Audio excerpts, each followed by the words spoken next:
भारत की सत्ता पर जब नरेंद्र मोदी की सरकार काबिज हुई तो हर एक देश के साथ बेहतर संबंध स्थापित करने की कोशिशें की गई, फिर चाहे वो पाकिस्तान ही क्यों न हो। दशकों से चली आ रही दुश्मनी को भी भारत ने दोस्ती में बदलने के लिए जतन किए, लेकिन जब परिणाम नीलबटे सन्नाटा निकला तो फिर नरेंद्र मोदी सरकार पीछे हट गई। यही हाल चीन का है। भारत ने चीन को इज्जत दी, लेकिन उसको इज्जत रास नहीं आई और करने लगा भारत पर ही चढ़ाई। हालांकि चीनी सैनिकों को माकूल जवाब दिया गया है और लगातार दिया भी जा रहा है। ये रिश्तों में कड़वाहट 15 जून के बाद से और आई, जब चीन ने हमारे 20 वीर जवानों को धोखे से मार दिया।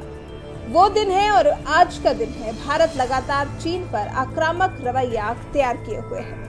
ज्यादा नहीं, भारत ने अभी तक चीन के खिलाफ मात्र 3 कदम उठाए हैं और चीन बिलबिला गया है। पबजी पर शिकंजा। चीन के खिलाफ अभी तक का जो सबसे बड़ा स्टेप भारत की तरफ से लिया गया वो है अभी हाल ही में चीन की 118 एप्लीकेशंस को बैन करना। उसमें से एक पबजी भी है। जी हाँ, चीन की ऑनलाइन गेमिंग ऐप पबजी को भारत ने बैन किया, जिसका मालिकाना हक चीन की जानी मानी कंपनी टेंसेंट के पास है। ऐप बैन होने के 2 दिन के अंदर ही इस कंपनी को 2.49 लाख करोड़ से ज्यादा का नुकसान हुआ है। टेंसेंट के इतिहास में ये उसकी मार्केट वैल्यू की अब तक की सबसे बड़ी गिरावट है। इससे पहले वीचैट को बैन करने पर भी टेंसेंट को भारी नुकसान उठाना पड़ा था।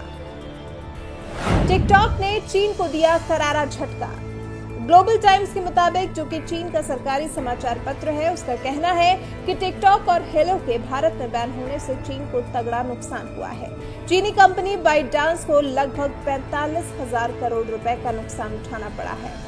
बाइटडांस ने भारत में टिकटॉक को लेकर क्रेजी हुए लोगों की वजह से जो पिछले साल मुनाफा कमाया था वो पूरे 22,500 करोड़ था। कंपनी ने साल 2018 में 7.4 अरब डॉलर की कमाई की थी, जो 2019 में बढ़कर 17 अरब डॉलर हो गई। लेकिन कंपनी को चीन की ही बुरी नजर लग गई, जो अब डूबने की कगार पर पहुंच गई है।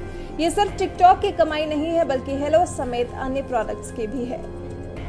केंद्र और राज्य सरकारों ने कई टेंडर किए रद्द। चीन का जो भारत से विवाद चल रहा है, उसके विरोध में केंद्र सरकार और कई राज्य सरकारों ने टेंडर रद्द किए हैं।